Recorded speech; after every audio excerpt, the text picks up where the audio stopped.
I love it. That's the way I roll. It's great to meet you. Thank you so much for taking a minute out today. I appreciate it. Thank you for having me. I'm really excited to be here. Me too. So the one thing we were kind of talking about leading into this, um, before the actual interview started was kind of the state of the world and climate change. But one of the most defined things that happened to all of us, everyone on the planet, was living through that pandemic. What kind of ripples did that time period create that you're still feeling right now? Well, as for everyone else, it was a huge shock to everyone. I think we had I can't remember whether we had three lockdowns or more. Yeah. It was really the lockdowns that were quite difficult. It wasn't that difficult for me personally. I think, and I might generalize here, but I think people who were older were able to deal with it maybe a bit better than the younger generation, who all of a sudden couldn't meet up, couldn't go to school, couldn't go to after school exercising or whatever. So I felt very much for them. And obviously teachers, having to do everything on Zoom. In terms for me personally, in terms of business, let's say, a lot of companies were sending care boxes to their employees at home.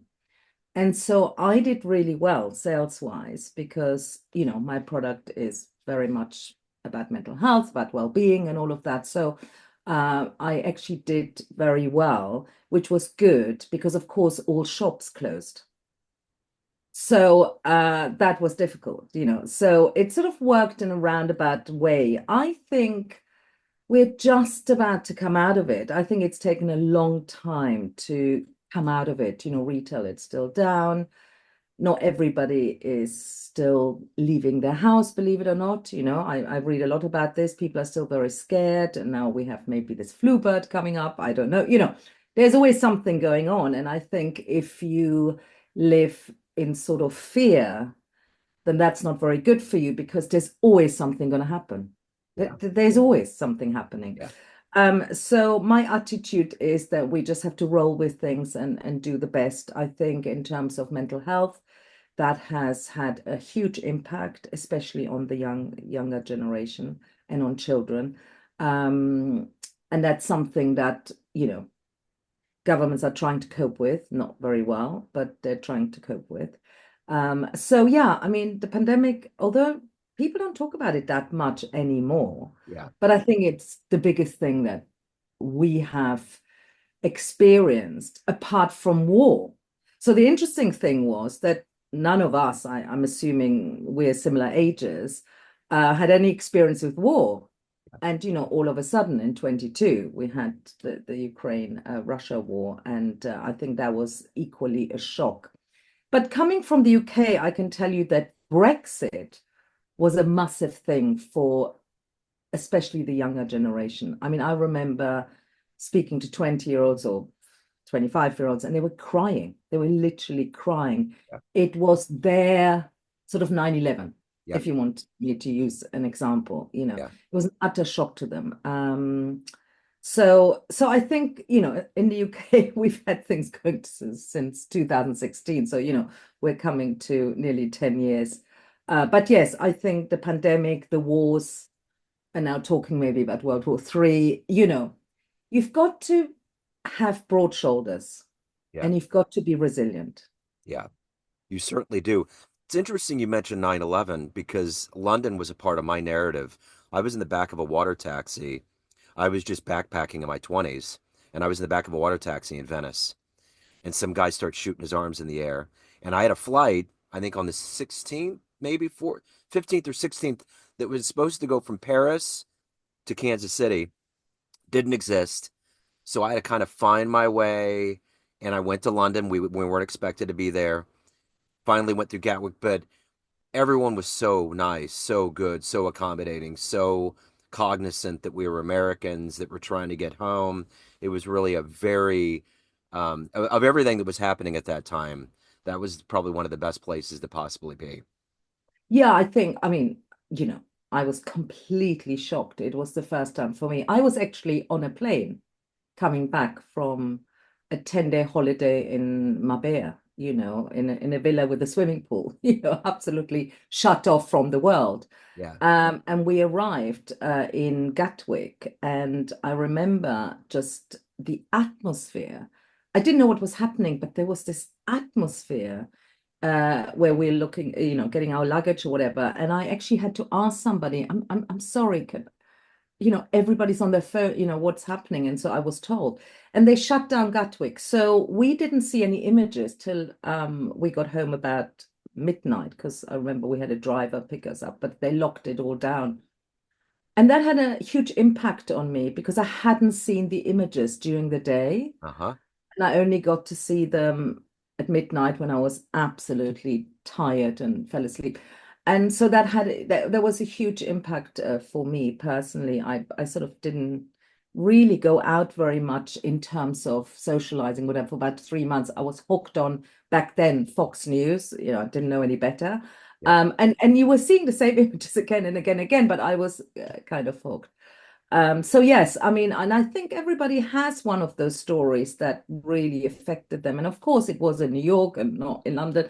But I think in the UK, we felt very aligned with the US, Yeah. and maybe that's what you were feeling. And I remember here we had every year they had something in a church, some of a remembrance of 9/11, whatever. So, it was taken very, very seriously here. And it was really the first time I would say that, we had terrorism. Although, having said that, I was just thinking about the new Lockerbie series coming out with Colin Firth. Yeah. And I remember Lockerbie really well because I was at a party with some of the students that were taking that flight. Wow. And so it affected me in a really, really, really bad way because I was flying a lot in those days. I was flying like every 2 days or something. Yeah. And it was just and also that I spoken to some of them, it was a big, big thing for me. And that was my first shock. I think there Wow. was 87, right? Or something, I remember, Yeah. yeah. Yeah. Yeah. That's wild. Yeah. I flew a lot back in the day too. And I remember landing in New York a few days after that plane they thought a missile was shot at it. That was landing at JFK. So yeah, it's wild.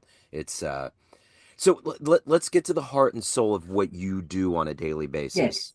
As a Yes. creative entrepreneur, mental health focus, a founder, I'm going to put you in front of a bunch of grade school kids, let's say 10, 11-year-olds, third graders. One of the kids in the back of the room is curious. It's career day. And he says, "Hey, what do you do for a living?" How do you answer that child?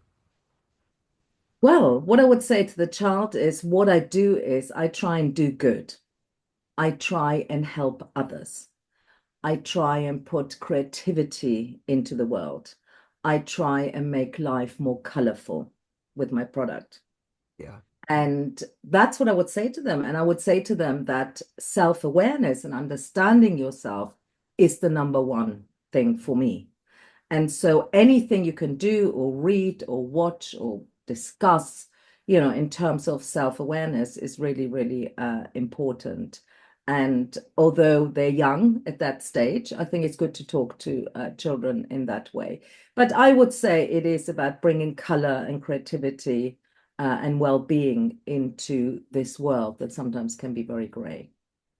The one thing about going through this COVID pandemic was that mental health was not on the forefront as it is now. It was like people were like, just get over it if you're depressed. I mean, there was just all those little monikers that society would throw out. But now it's a real thing. It seems as though with your business model, with the cornerstone of what you do being that, mental health, that has to be refreshing to you to see the world kind of flip the coin and take it seriously. Well, to be honest, when I started, I knew it was the zeitgeist for it, which was around 2050. Sorry, where are we? Up 2015. I already felt that we were going that way. Yeah. People were already, I had long-term therapy at 26, and sort of I finished in my 40s. So I was sort of early in that. And I kind of felt that people were going more into therapy, were talking more about it. And I knew it was the zeitgeist. So yeah, I thought when I launched that it would go that way. Of course, I didn't know about a pandemic or anything else.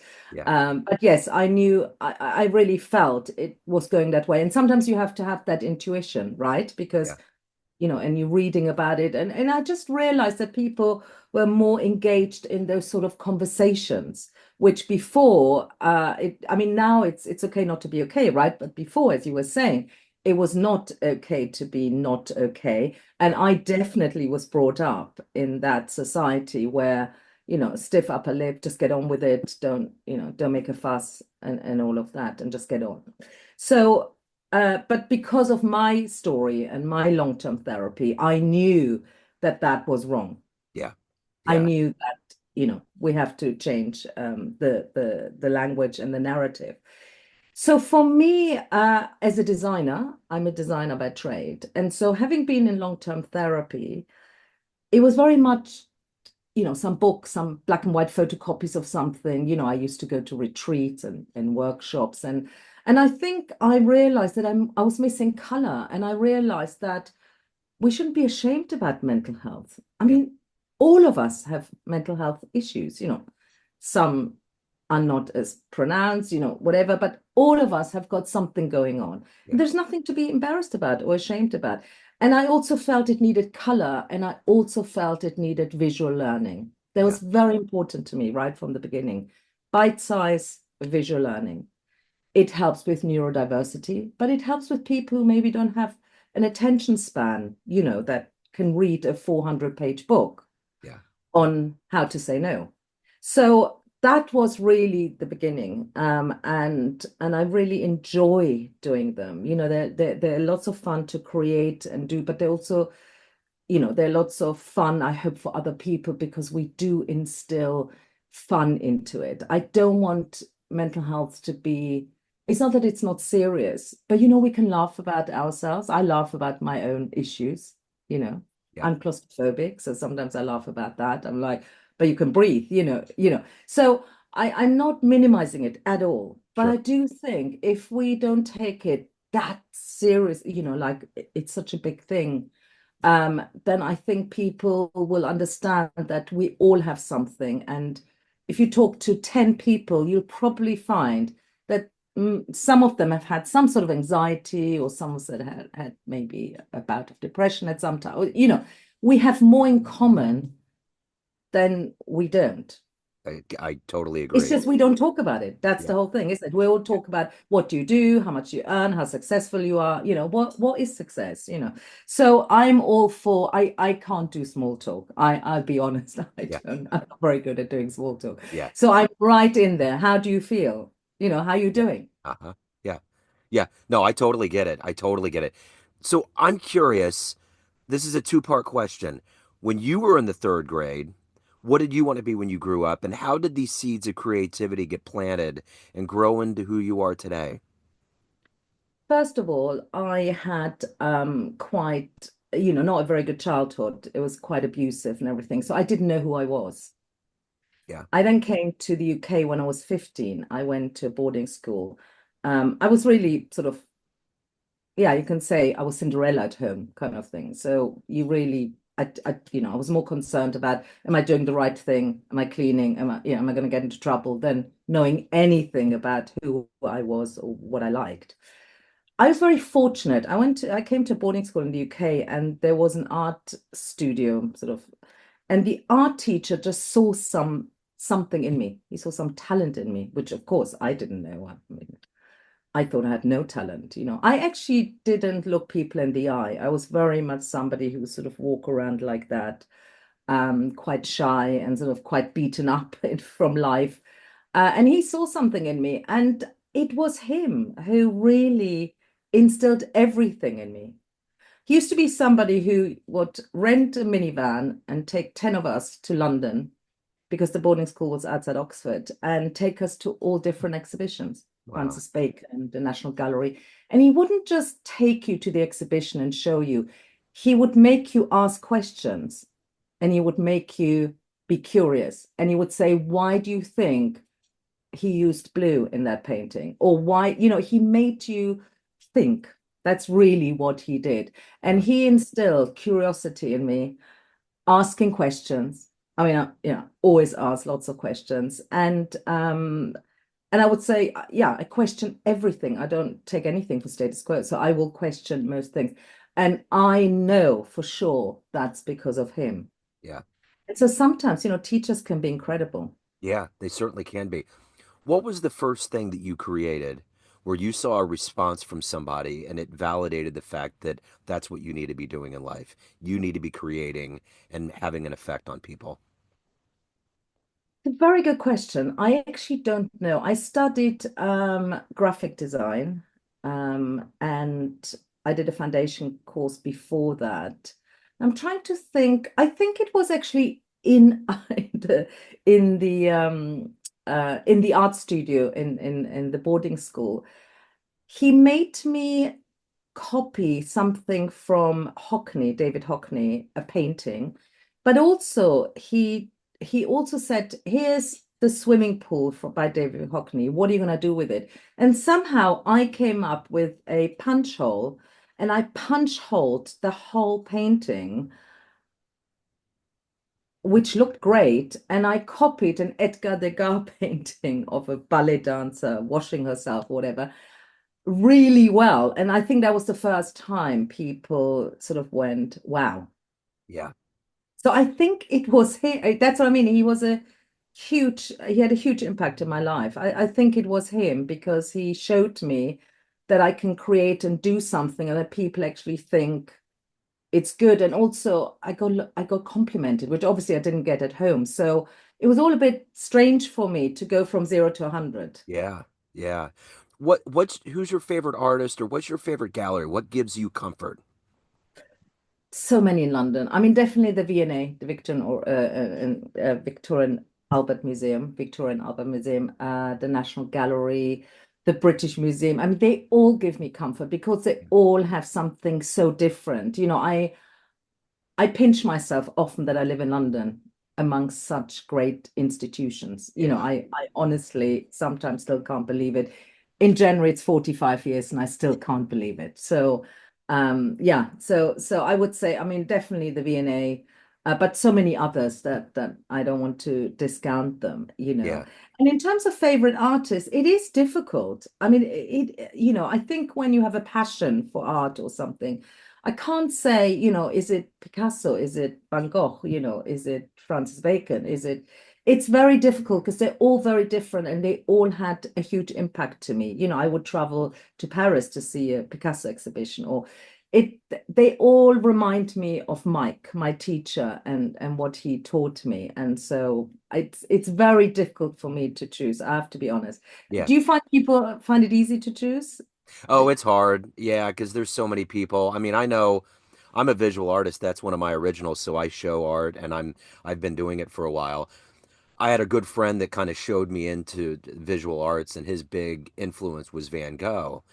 But then from there, you go into Gauguin, which was one of his friends, and then you kind of go down the impressionistic route. So it's hard. And then I had a Dali phase, which I still always love Dali. And in Kansas City, they just built a new modern wing on our Nelson Atkins Museum. Oh, wow. And it's always so nice to go in and see modern art. But at the same time, I've been through the Vatican. I remember walking to see the Sistine Chapel, and the amount of I know. paintings It's on the way like, there oh is my God. unreal. It's Yes, like they don't ever talk about that, but I all of know. that on the way there. Everybody has the pie in the sky idea. I want to see this one painting, but you're going by all of these absolute masterpieces on the way there. It's wild, I know. you It know. is incredible. And that's why, and I think everything has something to teach us. And for me, I mean, I love your background, by the way. And Thank it you. does remind me a little bit, well, the colors of Matisse. But I agree with you, and I think art is infinite. And I don't think I'll ever sort of get bored or don't see some beauty. I have to be honest, I'm not the greatest fan of modern art. Like, I mean, you might have heard somebody sold a banana with a tape for Yeah, £1 million. That sort of thing does not appeal to me, but yeah, that's not a judgment. It is just a personal like or dislike. I don't get into that very much. So modern art is not my favorite, yeah. I have to say. But Frida Kahlo. I mean, there's millions that I could reel off that I absolutely admire and get so inspired by it. And and the reason I live in London for me is because I need to get inspired. Yeah. And I find it's not just art, it is everything from architecture to walking around. I find London quite inspiring. And I notice when I go somewhere for 2 weeks or whatever, and I sort of lose my inspiration. So, it sort of it feeds my soul to be Yeah, here. totally. So, of all of these things that you've done with your life and evolved into and accomplished, what are you the proudest of? Therapy. Yeah, For me, coming from also my background, I think I'm so grateful. I had two therapists over the years. Um, I'm so grateful to be who I am, to understand who I am, to understand how I'm viewed on the outside. Um, I think for me, that's success. I know people always say, oh, you're successful or whatever, or you run a business, it's all successful. To me, success is being a good person, but also not just that, but understanding yourself. I think, for instance, most people I find can't say no. Now, many people say, oh, but they're so nice, they're so lovely. Well, yes, maybe they're people pleasers, but actually, they're not doing themselves any favors. So I have to distinguish between people being nice and lovely and people actually being having self-knowledge and self-awareness and sort of being able to have agency over oneself. yeah, And that is what I'm proudest of. I think for me, and I spent 15 years in one-to-one and 5 years in group therapy. And so that's a big chunk of my younger life when people were traveling and doing things and getting drunk. And so that is, I think, my biggest achievement. And Mapology Guides came out from wanting to give back. yeah, yeah, It's my way of giving back and sort of helping people to maybe go from A to B. That's why I call them maps. If you can travel from A to B and have some sort of insight or self-realization or something, then I think that's great. And I think then people are on their way.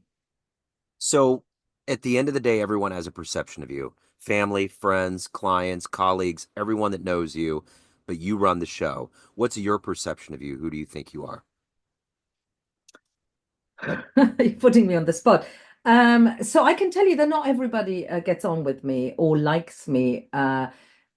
Mostly to do with being a little bit intimidated or frightened, or when you hold a mirror to somebody, so they just don't like you because you're holding this mirror to them and they're feeling bad about themselves.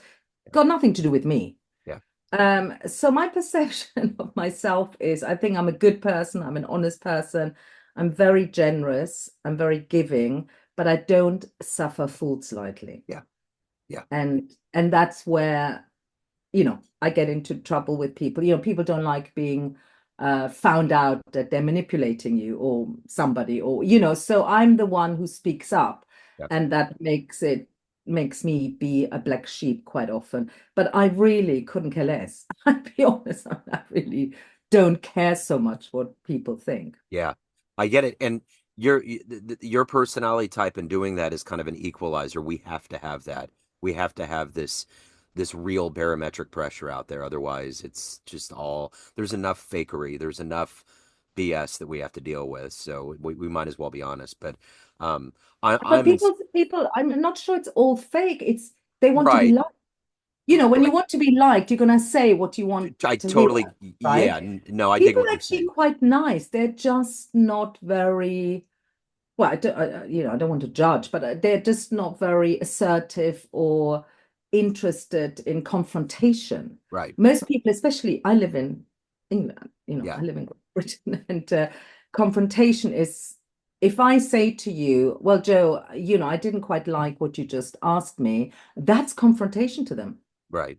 Right. It's like, oh my God, like, but I actually just expressed that I didn't like the question, which isn't really that bad, but that is already perceived as confrontation. Yeah. Right. Yeah, yeah, yeah. Well, and that there different regions of the world perceive and get into things in different ways too. So I totally get it. So if anyone wants to reach out, learn more about what you're doing, any of the good business in your world, where's the best place for them to go? So the best place is to go on my online shop, which is mapologyguides.com. They can also follow on Instagram, which is instagram.com/mapologyguides. Everything is always Mapology Guides. So whether it's LinkedIn, well, LinkedIn is different. It's on your name, so it would be my name. But th those are all Facebook, again, Mapology Guides. Yeah, That's where it's easier to find me, or they can reach out, they'll find an email on the online store, whatever, they can reach out. People can always reach out to me to ask for advice. What do you think? Which map might be suitable? I'm always open to that because sometimes it isn't easy, especially if you're buying for a gift or yeah, for a younger person so. I get it totally. This has been wonderful, Tina. Thank you so much for your Thank you, story. Joe. I Really appreciate enjoyed it. Yeah, You're very colorful. I like that. Yeah. thank you. Thank you. You are too. I appreciate it. Thank Have, you. have a great 2024, the rest of the year, and a great 2025 onward. Thank you. You too. Happy festivities. And Yes, yeah, here's to a great 2025. absolutely. Yeah, we'll just Thank be positive. Thank you. Yes, be positive.